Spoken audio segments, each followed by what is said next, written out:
shipbuilding requests. I'm pleased that we may finally enter a period where the budget is adequate and realistic. This is the kind of leadership our Navy and our industrial base need. So, thank you and congratulations. However, I must note some concerns. Current requirements dictate that we need the continuous presence of 3 amphibious readiness groups. Each should be built around a simple formation: 1 large deck amphibious warfare ship and 2 small deck ones. This plan does all it can over the next 5 years, but still leaves the fleet stuck around 31 amphibious ships. This still leaves us approximately 9 ships short of the 3 amphibious readiness group requirement. I'm also troubled about the reduction to just 1 destroyer per year. The reduction is coming just as we will begin retiring large surface combatants. Maybe I should say the reduction would come if that stays the case. Just as we begin retiring large surface combatants, which we will do at an average rate of more than 3 per year over the coming decade. That math doesn't add up. The risk to our fleet is simply too high. Regarding unmanned systems, the Navy's commitment is equally inadequate. Congress invested $5 billion in unmanned maritime systems in last year's Defense Reconciliation Bill. In this shipbuilding plan, we see a desire to build unmanned vessels at scale, unmanned surface vessels at scale. However, we see zero funding for small vessels and the procurement of only 10 to 12 medium vessels annually. Our small and medium shipyards need much higher demand than that. I'm also puzzled by the department's failure to request funding for the nuclear sea-launched cruise missile program. Despite explicit statutory direction to do so in last year's NDAA bill, passed by the House, passed by the Senate, signed by President Trump. As I told the Secretary of Energy publicly last week, this is simply a matter of complying with the law.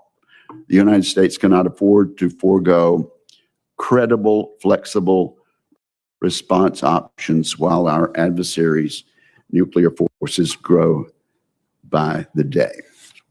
Finally, we must address any move to outsource shipbuilding to foreign countries, whether modules or entire hulls. I do not believe the American people favor such an approach. We've yet to see concrete details or proposals for the NDAA, and time is running short. I look forward to hearing from our witnesses on these issues. We must work together to grow the capacity of our Navy and our industrial base to deliver the best naval forces for the United States. As I mentioned earlier, my colleague, the ranking member, Senator Reid, has asked us to go ahead. He will submit his opening statement for the record, and we are now prepared to hear opening statements. Secretary Cao, you are recognized first, then let's take Admiral Caudle and then General Smith. Mr. Secretary, you are recognized. Good morning, Chairman Wicker, Ranking Member Reid, distinguished members of the Senate Armed Services Committee. Thank you for allowing me to testify before you today. America's sailors and Marines are currently on the front lines of freedom in operations to protect our republic. Lincoln and Bush carrier strike groups and Tripoli amphibious ready groups with the 31st Marine Expeditionary Unit are in the Arabian Sea, protecting merchant ships and stopping illicit shipping by a terrorist regime. Destroyers Arleigh Burke, Oscar Austin, Bulkley, and Gonzalez are protecting our allies in the Mediterranean against cruise missiles from Iran. In the Caribbean, Iwo Jima ARG-MU is stopping narco-terrorists from poisoning Americans with illegal drugs. In the Pacific, Boxer ARG-MU and Destroyer Squadron 7 are enforcing the freedom of navigation in the South China Sea. At home, we're preparing Macon Island ARG-MU USS Dwight D. Eisenhower, a 49-year-old nuclear-powered aircraft carrier, for deployment. On the southern border, our sailors and Marines stand watch tonight, saying nothing will hurt you, not on my watch. For 4 weeks ago, I was tasked by President Trump to lead the United States Navy and the United States Marine Corps. My three priorities are to take care of our sailors and Marines, build ships, and protect our homeland. 120 years ago, the Great White Fleet extended America's reach across the globe. We are currently at the forefront of history with a budget that will create the Golden Fleet, which renews that maritime dominance. We have the obligation to give our sailors and Marines the very best equipment to do their jobs. In our historic budget of $377.5 billion, we're adding 34 new ships and 5 unmanned ships. In 5 years, we will add 122 manned and 63 unmanned ships. We will add 123 new aircrafts and 5 unmanned ships as well. We are funding the readiness of our fleet to 95%. We're procuring exquisite munitions that will keep our forces outside the weapon engagement zone while investing in research and development for the fight of the future. More importantly, we're increasing our service member pays, investing in family and unaccompanied housing, child development centers so that our sailors and Marines have a safe, clean, and comfortable place to live and not have to worry about their families when deployed in harm's way. We have greatly exceeded recruiting and retention goals, and that is due solely to the sheer leadership of President Trump and Secretary Hung Cao. 2 weeks ago, I was aboard USS Gerald R. Ford, USS Winston Churchill, and USS Bainbridge as they're returning from the 11-month combat deployment in 2 theaters. Do not believe the fake news that claims food shortages, backed up toilets, and low morale. What I witnessed were motivated and professional young Americans pushing the boundaries of performance for their country. It is imperative that we pass this budget. Ship control bill payers for Iraq and Afghanistan for 20 years. While our industrial base atrophied, America's peer competitors grew stronger and threatened our sovereignty. Their 100-year plan has one goal: total global domination. But one thing stands in their way, and that is the United States of America. The Navy Marine Corps are America's 911 force, capable of being anywhere as a carrier strike group or Marine Air Ground Task Force with overwhelming firepower, as we saw in Absolute Resolve and Epic Fury. A year ago, I testified in my confirmation before this body that it would create the most lethal Navy Marine Corps team the world has ever seen. I will keep that promise, having worn the cloth of our nation for 32 years, most of which was in combat.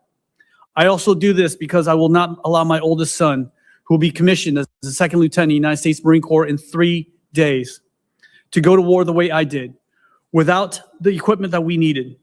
I will not allow this for any of America's sons and daughters.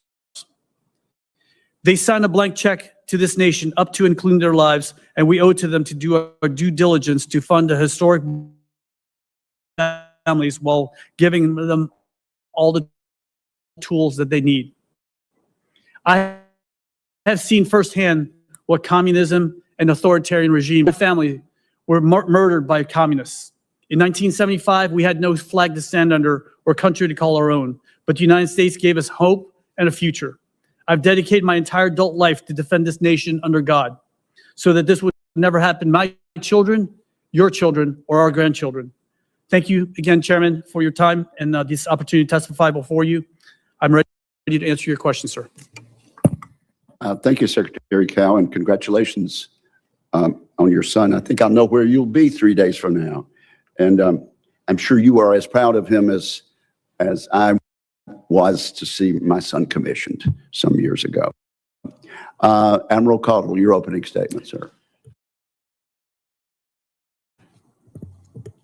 Good morning, Chairman Wicker and Ranking Member Reed and distinguished members of the committee. Good morning, and thank you for the opportunity to testify on the posture of the United States Navy. I'm honored to be joined by Acting Secretary of the Navy, Hung Cao, and my good friend, Eric General Smith. We appreciate the committee's steadfast support for our sailors, Marines, civilian workforce, and their families, as well as the resources you provide to defend our nation. This past year, our Navy celebrated 250 years of American sea power. Today, our founding fathers would scarcely recognize the modern fleet: ballistic missile submarines deterring strategic attack, nuclear-powered aircraft carriers projecting power across the globe, and an all-domain naval force delivering precision lethality at scale. And while the platforms have changed, one truth has not. The sailor remains our greatest competitive advantage and the heartbeat of our fleet. This July, our nation's 250th birthday, our sailors will carry that legacy forward wherever our nation requires presence, power, and resolve. Since assuming the duties of the Chief of Naval Operations, I have been focused on one central objective: ensuring the Navy never loses its differentiated value. In February, we released the United States Navy Fighting Instructions, which is designed to operationalize my priorities of foundry, fleet, and fight, and provide clear guidance on how we will build, generate, and employ naval combat power for the conflicts we must be prepared to win. These instructions reflect a simple reality. The Navy's value lies in our ability to generate decisive combat power from the sea with tailorable formations, sustain them forward, and deliver lethal effects across every domain at the time and place of our choosing globally. Operation Epic Fury is proving in real time what the Navy delivers. Forward, persistent combat power from the sea, sovereign options, independent of basing, survivable and resilient under pressure, and able to strike decisively. That is our differentiated value on full display. To preserve advantage, we're executing a hedge strategy to ensure the fleet we build today is ready for the fight we face now and adaptable and scalable to the one we will face tomorrow.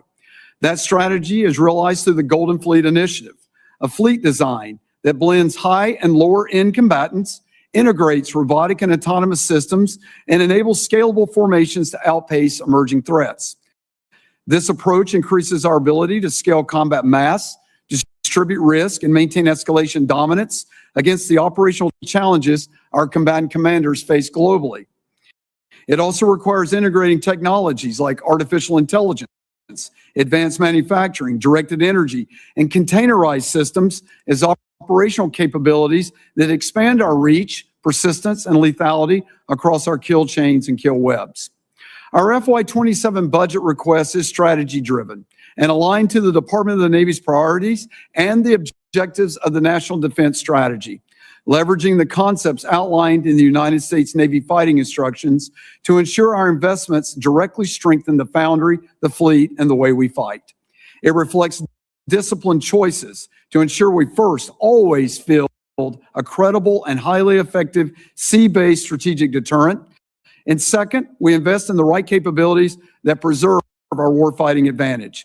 To do that, we focus on four priorities. Sailors first. Quality of service is not a luxury. It underwrites combat readiness and must always be our first priority. Second, the foundry.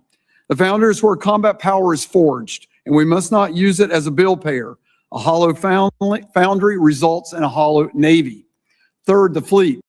The fleet is our most flexible and decisive military instrument of national power. Therefore, we must field the right mix of forces to realize the Golden Fleet's full potential through a smart application of the hedge strategy. And fourth, the fight. Winning will depend on the strength and adaptability of our kill chains and kill webs. From robust counter-targeting to leveraging new stealth technologies to an abundance of longer-range munitions to enhanced mission command, we must integrate and synchronize our capabilities seamlessly with our joint force teammates, our partners, and allies. It is the honor of my lifetime to serve as your Chief of Naval Operations.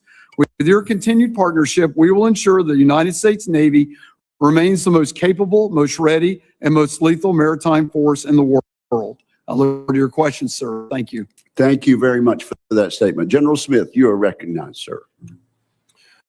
Well, good morning, Chairman Wicker, ladies and gentlemen. I'm honored to appear before you today alongside Acting Secretary Cao and Admiral Caudle to represent your Marine Corps. I'd like to start by recognizing the significance of this year's President's budget. It is a generational investment that supports the Marine Corps' top four focus areas. 1, restoring a 3.0 amphibious ready group Marine Expeditionary Unit presence. 2, setting the theater. 3, accelerating modernization and lethality. And 4, building and sustaining a lethal force. Restoring a 3.0 amphibious ready group Marine Expeditionary Unit presence is our North Star. It's the thing that keeps me up at night. It consists of 3 continuously forward deployed amphibious ready group Marine Expeditionary Unit teams, 1 sourced in East Coast, one from the West Coast, and one forward deployed from Okinawa, Japan, each embarked on 3 amphibious warships.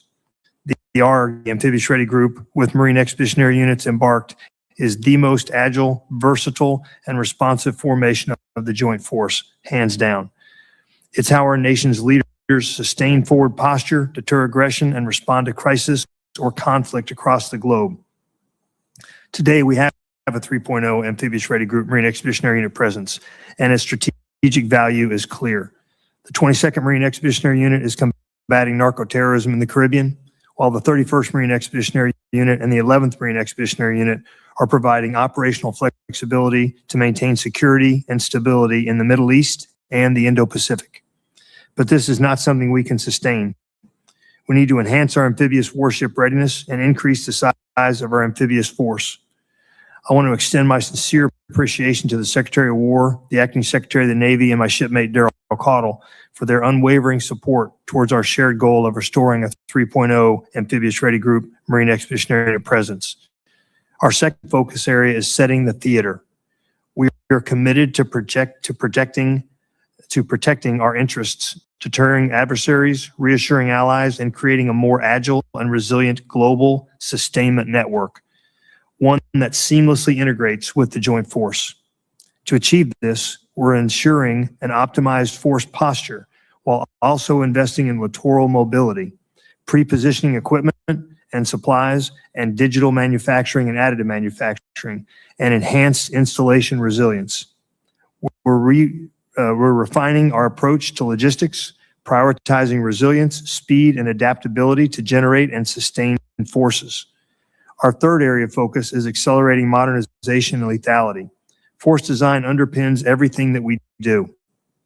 We remain committed to modernizing everything from our Marine Expeditionary Units to our Marine Expeditionary Forces, focusing on precision fires, air defense, unmanned systems, resilient command and control, and electromagnetic warfare. We're gaining momentum, but we have to accelerate to ensure our Marines are more lethal, survivable, and resilient. And finally, we are building and sustaining a lethal force. The quality of life of Marines and their families directly impacts readiness, retention, and lethality. We're deliberately investing in Marines and their families to improve living conditions, institutionalize Marine Corps total fitness, and ensure support for family resources. Before I close, I want to take a moment to recognize the members of this committee and other committees with jurisdiction over our national defense who will be retiring. On behalf of all Marines, we thank you. Thank you for your leadership, but most of all for your partnership. Your constant and steadfast support has ensured the readiness of your Marine Corps. We wish you the very best in the next chapter of your service. I'd like to close by stating your Marines are ready. Your Corps is a globally responsive, lethal, combined arms naval expeditionary force that is capable of projecting power from sea to land and from land to sea, and to maneuver across multiple domains and contested environments to deter, deny, and defeat adversaries. Thank you again for your trust and support, and I look forward to your questions. Secretary Cao, I'm sure you're very proud and pleased to be supported by the gentleman on your right and left. General Smith, you mentioned the 3.0. We're not going to be able to sustain that, are we? Sir, we will not. And so how soon will we be able to rectify that shortage? Well, sir, that's going to take years of steady, predictable funding from this body, from the Congress, to make sure that we have a sufficient amphibious force to meet a 3.0. Can you be more specific, though? Well, sir, what we have now is 31. We want you to tell us what you need. Yes, sir. We have 31 amphibs now. We think the number is closer to 40. Okay. Well, again, thank you for identifying that, and just be aware that we want to help. Now, let's talk about unmanned systems, and I'll move to you, Admiral, and then maybe back to the General. The reconciliation bill last year invested $5 billion to unmanned systems for the Navy, including $2.1 billion for medium unmanned surface vehicles and $1.5 billion for small unmanned surface vehicles. The FY27 shipbuilding plan said the Navy is, quote, aggressively pursuing, unquote, these unmanned systems and has, quote, committed to build at scale, unquote. However, the budget has no funding for small USVs and procures between 10 and 12 manned USVs annually in future years at a cost of $600 to $800 million.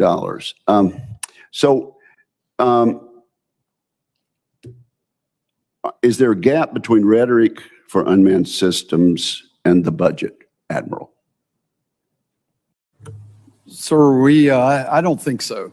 You know, if you look back, FY25, based on my notes here, we're talking about, we bought about 360 small unmanned surface. And then in FY26, we had about 3 times that we bought. And then we dropped that back down in FY27 and have, I think, in a smart way, prioritized a significant amount of effort and funding toward our medium unmanned surface vessel. From the Navy perspective, they take longer. They're significant. I can put containerized payloads on it, and we're all ahead flank on building those containerized payloads. Those range from deception to fires to drone swarms to towed array systems. And so in the balance of what we're doing in the unmanned space between UUVs, UASs, and USVs, I think we've looked hard at that balance and tried to get that right. Can additional funding do more in these small kind of surface attack vessels? Sure, it could. But as you know, we discussed a bit in the classified session, the concept of deployment there is still under development. And how we actually go bring that capability to bear is You say something I we're need to not look at. ready. We're not ready to use that many small SUVs. Sir, we are always ready to launch them, and we are ready for them to go do their thing within the. Always on the move. The city shows up on your skin.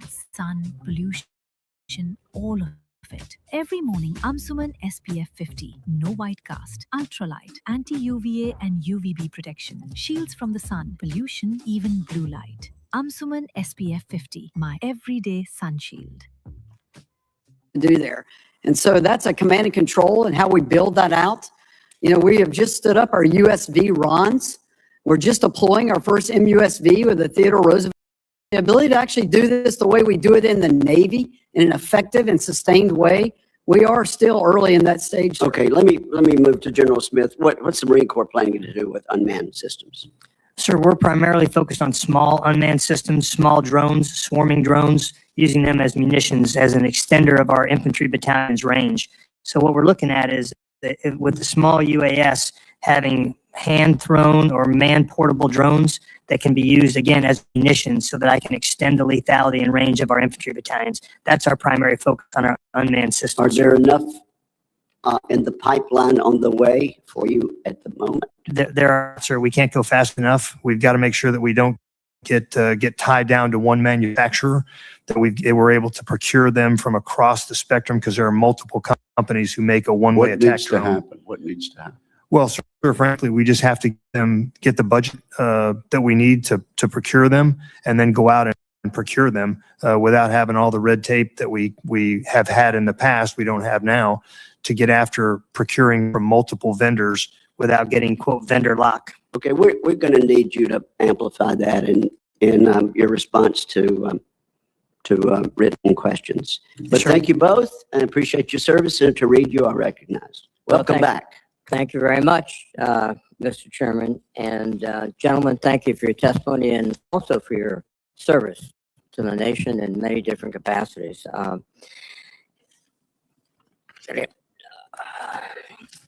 Secretary Cao, the latest update we received from the Navy about 2 weeks ago is that the contract negotiations for the Virginia Block 6 boats, FY25 to 29, 10 boats. And for the Columbia Build 2 boats from FY26 to 30, 5 boats are very close to being finalized. What is the status of this contract? When will they be completed? Do you have an idea? Ranking Member, thank you for the question. We're trying to accelerate the block buys and also accelerate the actual production of the submarines as well. That's why Vice Admiral Goucher has been in charge of the DIRPM. So everything's aligned underneath him. He has all the authorities and everything he needs in order to make these things happen and move and accelerate the production to the left. And I'll turn to Admiral Cao to kind of tell you what our plan is for the accession of these. Thank you, Mr. Secretary. Well, sir, I'll just tell you, we need to get the contract done. But we want to make sure it's, has what's into it, the lessons we've learned on poor contracting strategies, that we've not always been in the right position to have the right oversight and the right incentives and the right mechanisms to ensure we get them delivered on time. So there has been a thoughtful approach by the Secretary of War's team and the Navy team here under the PAE structure to actually get that right. Expected any time. I can't give you the exact time, but it will be made. And we're just making sure that we get that contract language correct, sir. Well, I appreciate that. I had the opportunity to go to Ponce Point, and I believe it's retired Admiral McKee who is there, and he's doing a very good job. But the sooner we get the contract in, then the sooner the company can just keep proceeding ahead much more rapidly than before. Well, sir, I would just add, I mean, I don't want to take any more of your time, but it does add to our, our ability to actually execute our budget that we have from FY26 and the one big beautiful bill as well. Yeah. So it's tied to that. So we are trying to get that done so that we have high execution numbers on both of those. Thank you, sir. Another issue, Mr. Secretary, for the industrial base program, that's the supply chain, workers, all those things. The Navy's budget request is for $788 million for the submarine industrial base in the discretionary category, which we will look at, but another $205 million in the mandatory reconciliation column. And there's always an issue whether or not the reconciliation will become reality. And what would happen to you if that $205 million was not available? Thank you again for that question, Ranking Member. This is why we need the whole bill. We need $1.5 trillion for the Department of War, but also the $733.5 billion for the United States, the Department of Navy, because we just can't. I mean, we're prioritizing everything right now, and everything is a priority because we need unmanned systems, we need submarines, we need ships, we need auxiliary ships. We also need quality life for our sailors and Marines, and this is why we need this whole bill. So whether you pay it as one bill or two separate bills, to us, we're agnostic to it. We just need to move forward, Senator. I know you're agnostic. You want the money, but I would kind of rate the possibility of getting the president's budget in some form through as higher than another reconciliation bill, and you might have to plan for accommodating that situation. It'd be worthwhile to do so. Fleet readiness, Admiral Cordell, we talked about this in the closed session, but here in this open session, you always can do something to improve readiness, even in the calmest of moments. This is not one of them. So can you give us an idea of the readiness steps you're taking now? Well, sir, readiness, we look at across a typical acronym PESTO, which is people, equipment, our supply and sustainment, our training, and our ordnance. And this budget, it funds our readiness accounts to 95%. That is incredible for a service chief.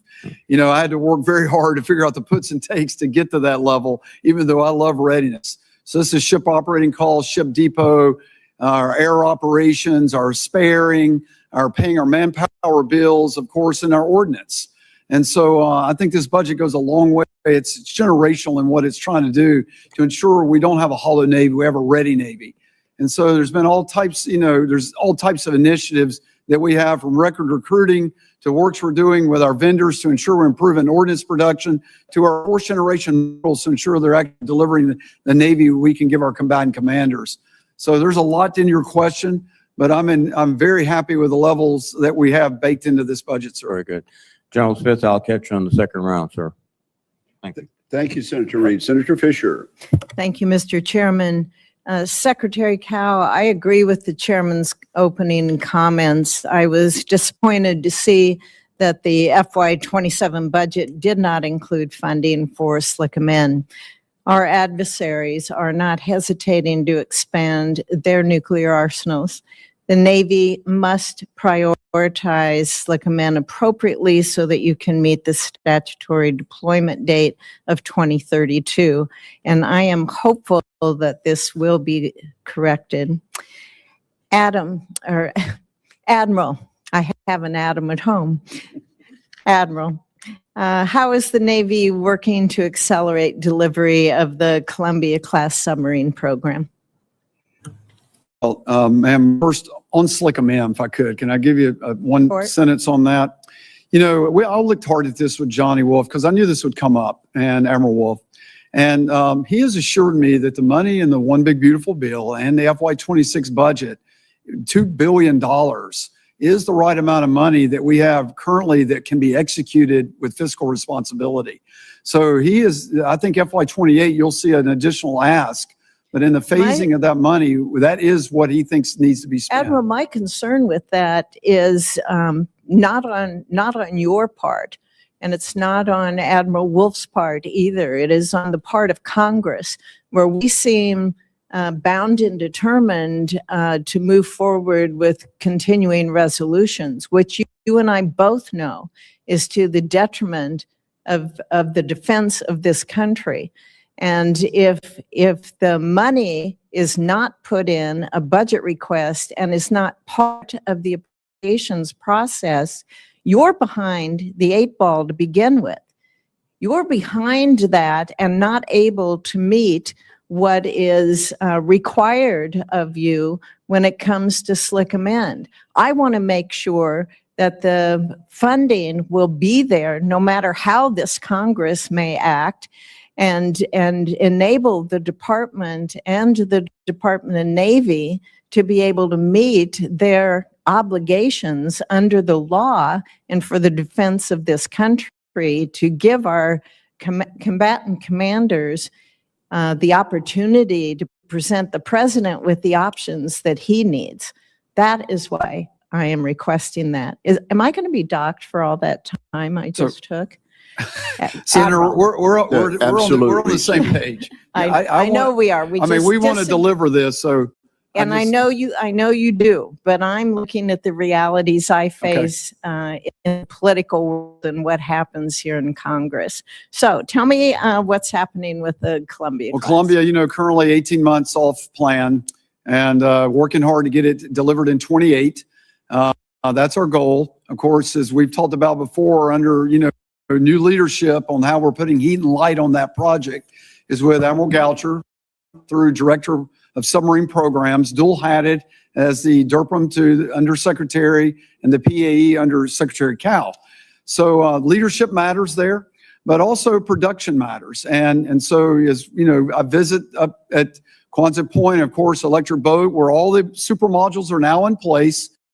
And so we're now in the final stages of putting those super modules together. And so we're trying to knock down barriers that have historically prevented us from getting that done. Some things on new technologies that we're bringing to bear of how we're actually doing non-destructive testing in the off hours, how we're bringing in more robotic welding, how we're improving artificial intelligence utilization to improve workflows and management of actual technical work documents. So there's a lot going on up at EB. Hiring is a big initiative to make sure the workforce is in place, and the development of that workforce to make sure we have no chinks in the armor to keeping those shifts rolling as we move forward on that delivery timeline. That's good to hear. Can you give me an update on the Navy's efforts to extend the hulls of some of the Ohio-class submarines, especially given the delays we're seeing with the Columbia? I can. You know, what we're going to do is, you know, we were looking at, you know, a number like between 4 and 5 of these PIRAs, we call them, these post, you know, inactivation, restricted availabilities. And now the plan's changed a bit, and we're going to do 1 for sure.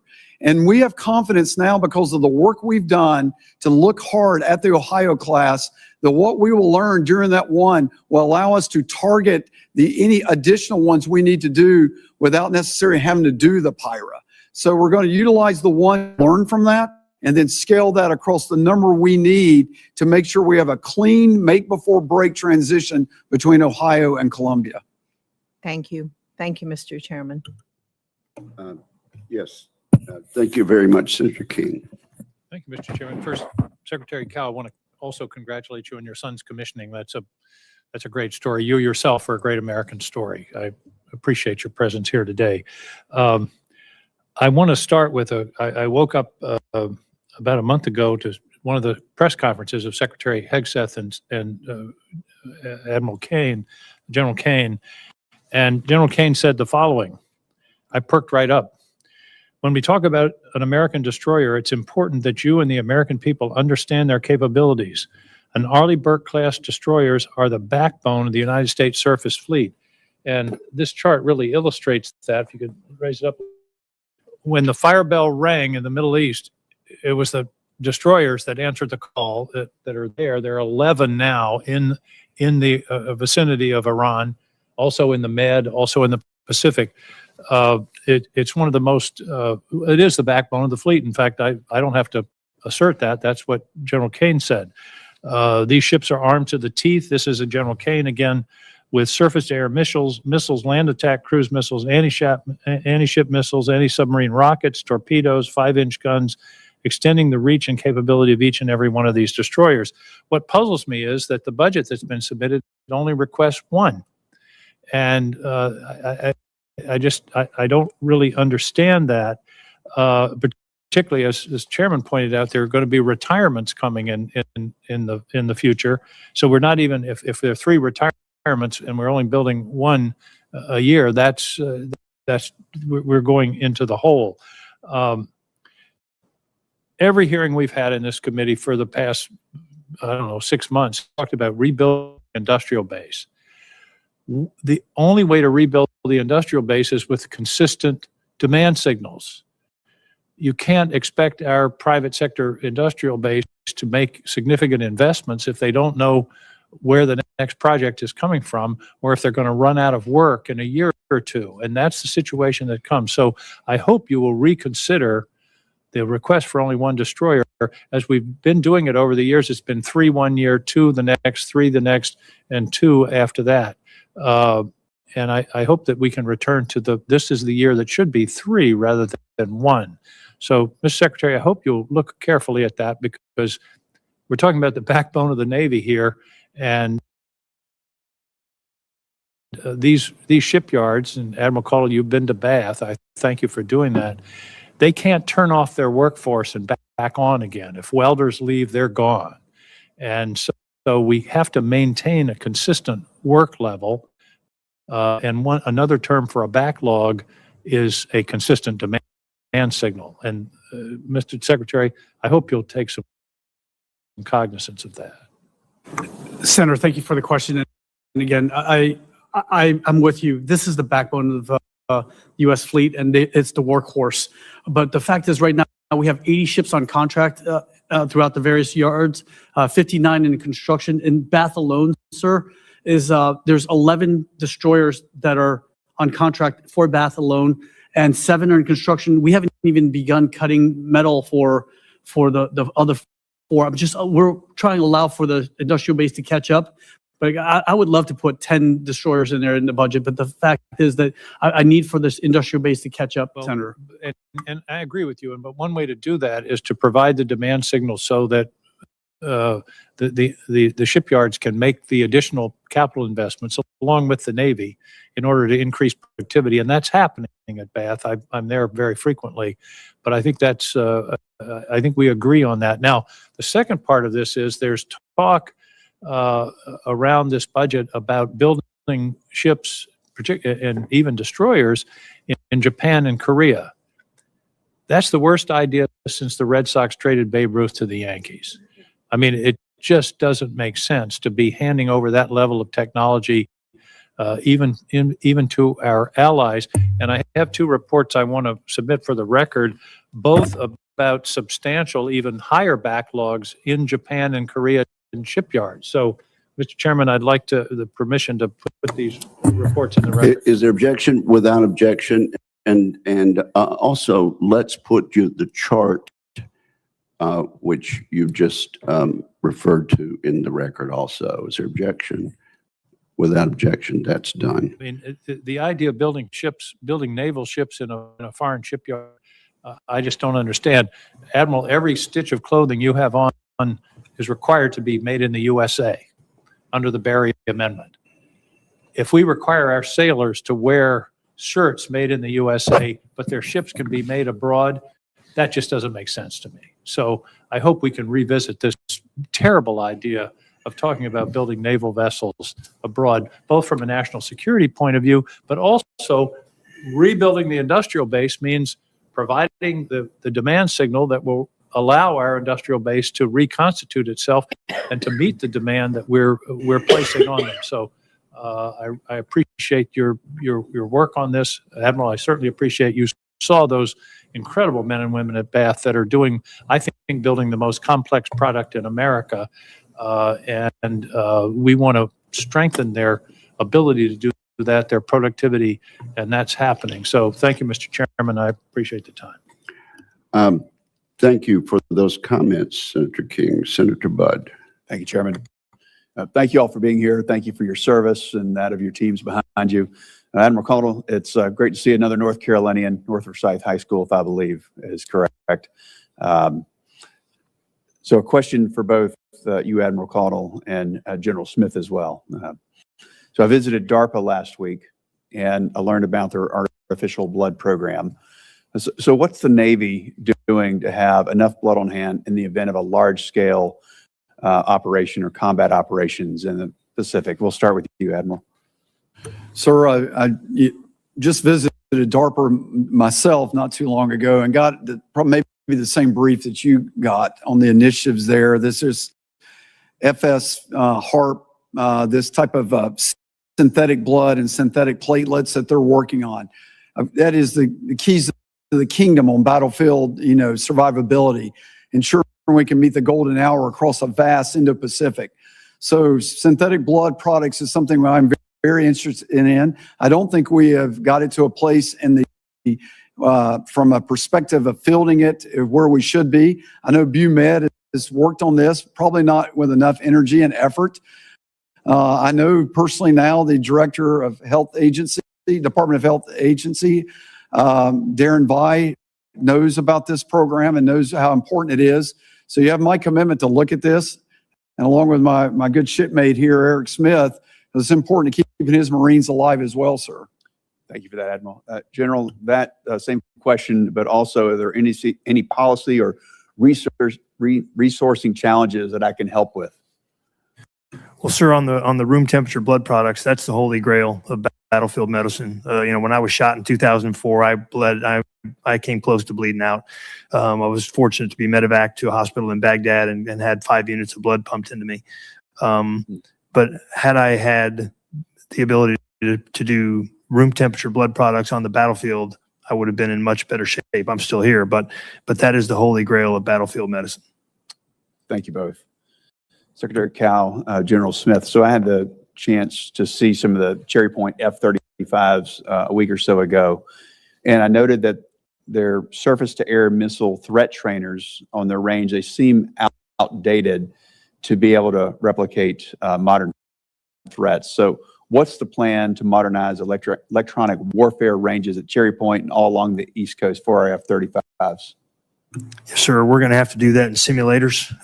We've got to increase our simulation abilities and our capabilities in those simulators, because once we go into the certain modes of the F-35, you're lighting up like a Christmas tree, and the overhead persistent SR by the PRC will pick that up very quickly.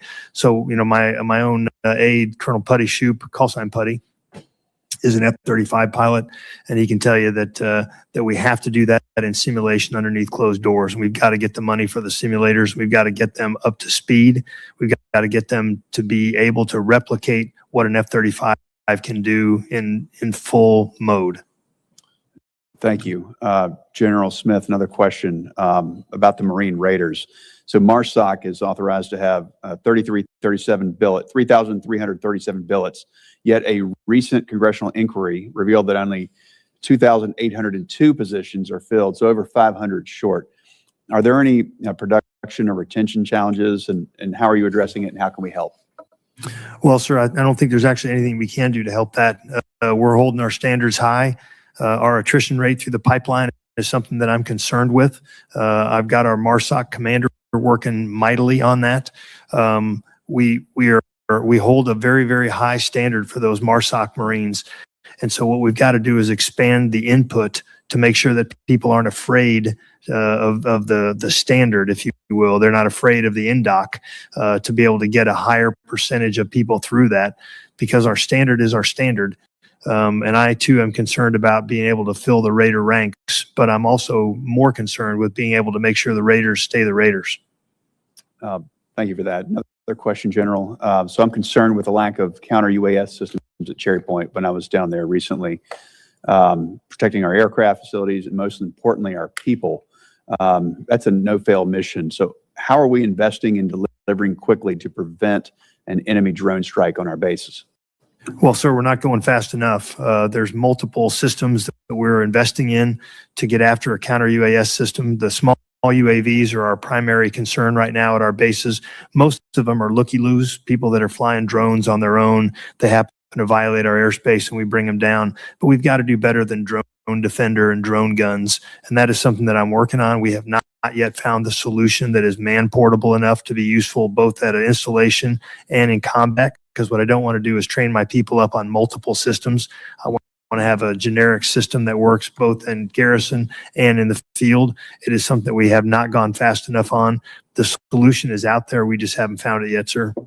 Thank you all. Chairman. Thank you, Senator Budd. Senator Hirono. Thank you, Mr. Chairman. This is for Secretary Cao and Admiral Cottle. The Navy spent $70 million in planning and design funds over the last several years on Pearl Harbor's new shipyard waterfront production facility, which was to go hand in hand with the new dry dock that is being built at Pearl Harbor, and only to determine, after spending that much money recently, to determine that the original site was cost prohibitive, which I believe was pretty obvious from the start, given that it was planned to go on top of the current site of an existing dry dock. So, $70 million, I don't think it can be justified. But I just want to ask both of you that how is the Navy going to course correct and ensure that we will still achieve the optimization and efficiency gains originally envisioned under SIOP? The idea was to have the production facility near the dry dock, but now that's not going to happen. So how are you going to ensure that the supplies that will be needed to do the job on the dry dock will be nearby? Do you have a plan for that? Senator, we need a forward staging area for repair. And again, the workers in Hawaii are probably some of the best shipyard workers out there. And so we need to make sure we have the right equipment and right facilities for them. And this is why that study was there, to make sure that whether or not it was feasible. And we will definitely look at somewhere around there to make this happen, Senator. I'm going to want to get a description of what you all intend to do to optimize the situation after spending $70 million, which in my view, it can't be justified. For Secretary Cao, so you don't need to answer that particular question. I have another one for you, Secretary Cao. The DoD has a significant number of military construction projects on Guam, and I know you are familiar with the situation there. So on Guam, and Wake Islands. And for that, we need to continue to extend the H-2B visas. And we keep doing this in this short periods of time. And the current visa authorization expires in 2029. We're going to need to authorize an extension. So I'd like to know if you would support extending the H-2B visas authority through 2035. Senator, Guam is near and dear to my heart. I'm right now as the confirmed Undersecretary of Navy. I am the senior defense official Guam, which is kind of funny because 51 years ago I landed in Guam as a refugee. So that was my first taste of freedom in the world. But we do want to extend the H-2B visas. I've been working with your counterparts in the House to make this happen, Senator, and I hope to have your support as well to push this through, to extend it. To 2035? Yes, Senator, around there, because it drives up the I think we need to create cost of some everything. stability here. Yeah, you're absolutely for right, because these it drives up the visas. cost 4 times if we don't have the H-2B visa, Senator. Exactly. Admiral Cotto and General Smith, do you agree? I agree wholeheartedly. Okay, so we can look for your Yes, support ma'am. too. So I have a question about the condition of the airfield at Joint Base Pearl Harbor Hickam. And the ramp at the airfield is in a state of disrepair. For example, 62% of parking spots there cannot support max weight C-17 aircraft. And given the Navy and Air Force's agreement on a 10-year repair schedule, I would just like to get your commitment, Admiral, that this agreement will be adhered to, and that the Navy will adhere to the schedule of repairs on the ramps and execute the plan as agreed to with the Air Force. Senator, you have my full commitment on that. It's a long time coming, and finally there is an agreement. I think the Air Force would very much appreciate keeping to a schedule. There's been a lot of emphasis on the negotiation of several leases in Hawaii, and mainly that's involved the Navy, but for Admiral Cotto, for the Army rather. The Navy, though, has a very important lease in Kauai for the Pacific Missile Range Facility, PMRF, and I'd like to get your commitment that you will continue to coordinate closely with the state and members of the public, particularly the Native Hawaiian community, in negotiating the lease at PMRF. My full commitment on that. It's a world-class operation there. You have my full commitment. Thank you very much. Thank you, Senator Hirono. Senator Scott. Thank you, Chairman. First, I want to thank each of you for your service and all the men and women that work with you. General Smith, thanks for passing audits. I'm a business guy, so audits I think are pretty big. So I understand the importance of that.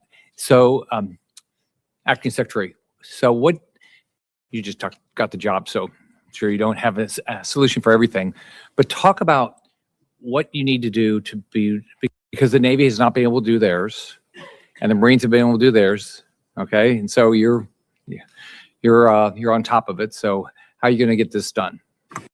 Senator, thank you so much for that question.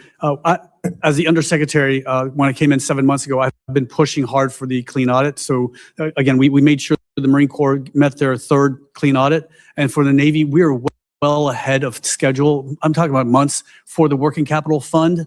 And we're going to finish the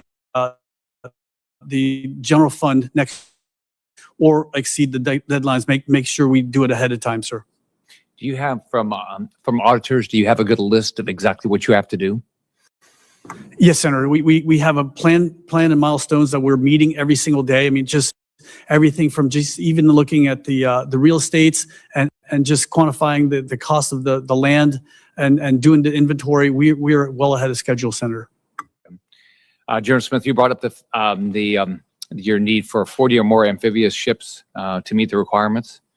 So, Secretary, can you talk about, how you're going to get that done, and what's the plan to get that done? Because as far as I understand, it's still not part of the Navy's plan to get the 40 amphibious ships. But can you talk about how you're going to get there? Thank you, Senator. Yes, we have a Amphibious Forces Readiness Board that's chaired by the Vice Chief of Naval Operations as well as the Assistant Commandant of the Marine Corps. And they just submitted a report to me, which I forwarded to the Secretary of War yesterday, which plans out there's 2 courses of action. And the course of action that we would like to pursue would be able to extend the OFRP to 56 months, allowing us to have 2 workup cycles, 2 integrated training cycles, as well as 2 deployments for every ship. So for that, we would require amphibious ships. Right now, we're 31. And in the fit-up right now, we have 1 LPD per year, and then an LHA with a center of every 2 years in order to accomplish this. So how long will it take to get there? It will take probably to the end of until the future year development plan, which goes from 28 to 32. So 2032, sir. Okay. All right. You took it. Coming in, you and the prior secretary took over a need to start building ships. Can you talk about how you're gonna change to start getting this done? Because the Navy's had a very difficult time to build ships on budget and on time, and so talk about what the plan is to get there. You're absolutely right, Senator. We are right now. There's 80 ships on contract and 59 in construction alone, and we're just not moving fast enough. It's taking about 6 to 8 years for us to develop a destroyer. We are looking at various ways to energize and induce, more, I guess, competition to the industrial base. And this is, I know we've been told earlier, hey, we're buying ships from overseas. We're not. We're looking at whether or not those ships are feasible to work inside our formation. And then what we're doing is having those foreign shipyards invest in the United States. We're going to create 540,000 jobs in order to get where we are right now in order to build ships. That includes pushing the supply chain and getting everything in the United States in order to make this happen, sir. Again, it's not just about warships. We're talking about merchant ships as well. Right now in the United States, there's only 188 flagged commercial U.S. ships and 105 military Seal of Command ships. We need more than that. In fact, the Chinese right now have 11,000 merchant ships out there, and we are a maritime nation that borders on the Atlantic and Pacific, and we require this in order to thrive as a nation, sir. Why can't you design a ship in 6 months? I mean, it doesn't make sense to me that if you got everybody in a room. I mean, I've built a lot of stuff in my life, and I've not built a ship, but you just get everybody in a room and make a decision. And the way I've always thought about it is we shouldn't be buying expensive stuff, but we should buy exactly what we need and quit changing it. So it doesn't make sense to me. So take the time to answer that question, Mr. Secretary. You're absolutely right, Senator, and this is exactly why we need the Golden Fleet, which goes from small to large combatants. The small combatants we're investing in a ship that's already been planned and built right now, which is the National Security Cutter. It's already out there and it's proven. So we would commission this ship and build it, and then and put Mark 70 launchers on there. So it's basically containerized system. So the hardest thing we have in warfare is the vertical launch system, the replenishment at sea. We've been trying that for years, but in containerized systems, you're able to pull in any port, and using gantry cranes, you can pull those containers on and off quickly. And so this is why we need the low to high mix of ships, because I can't have a destroyer do everything, like, for example, the missions down in South America, or even escorts as well. I hope that answers your question, Senator. I just wanted 6 months is a good time to get it all designed. Yes, sir. You may want to follow up with a question on the record, Senator Scott. Senator Rosen. Well, thank you, Chairman Wicker, Ranking Member Reed, for holding this hearing. And excuse me, I'd like to thank the witnesses for testifying today and for your service to this country. We appreciate you. And I want to talk a little bit about Fallon Naval Air Station and modernization. I see you know a lot about it. So Secretary Cao and Admiral Caudill, Nevada, I'm going to tell everyone who doesn't know here, Nevada is proud to host Naval Air Station Fallon. Yes, we have a naval base. We are proudly home to Top Gun, our nation's premier carrier wing, air wing, and SEAL training centers, among other things. And as you well know, the Nevada delegation has worked closely with the Navy, federal agencies, tribal governments, and local stakeholders for years to secure the modernization FY23A.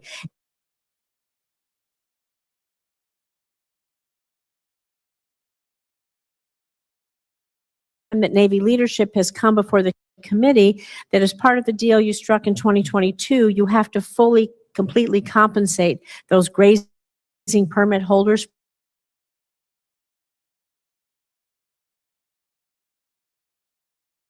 because the payments offered to the for payments to the ranchers on the B-17 range has already begun. So we just have to get this right. You have to get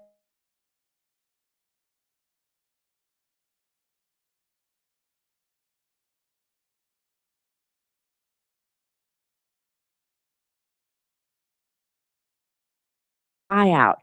And in many cases in Nevada, these are multi-generational families. They've just been there for their livelihood and what their family's done for generation after generation. And they're giving it up in service to our country. And so these Nevadans have kept up their side of the bargain, and we have to do what's necessary for our aviators and SEAL teams, as you know, Mr. Secretary, and this best training in a realistic. So to Secretary and Admiral Cao, how has the Navy reviewed and reassessed payment offers based on the latest input that the team in Northern Nevada has received to ensure every single permittee is made whole in this process? Well, Senator, if I could just take 2 seconds to brag about Fallon, because I've spent a lot of time Please. there clearing. That was built in World War II when we had to fight two. We were going to, if we had to give up one side, we would basically give up the Pacific and fight the Atlantic and use bases like Fallon on the other side of the mountain to do a counterattack to take back California. So that's really the history of the base. And right now, every single carrier air wing goes out that because of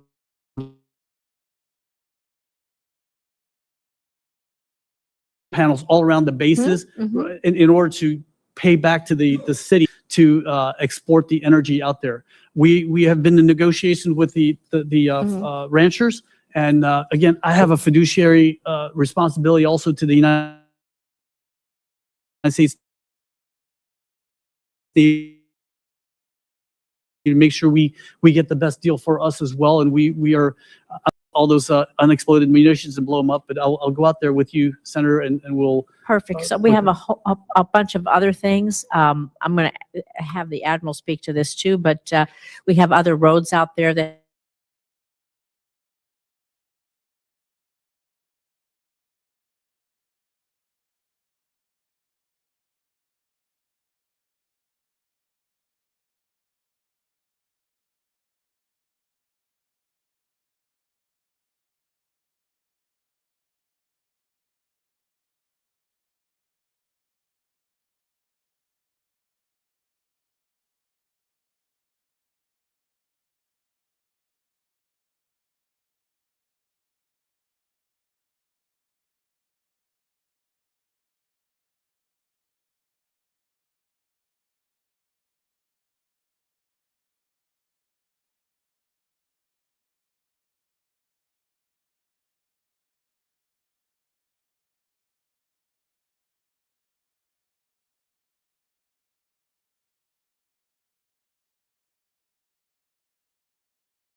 you.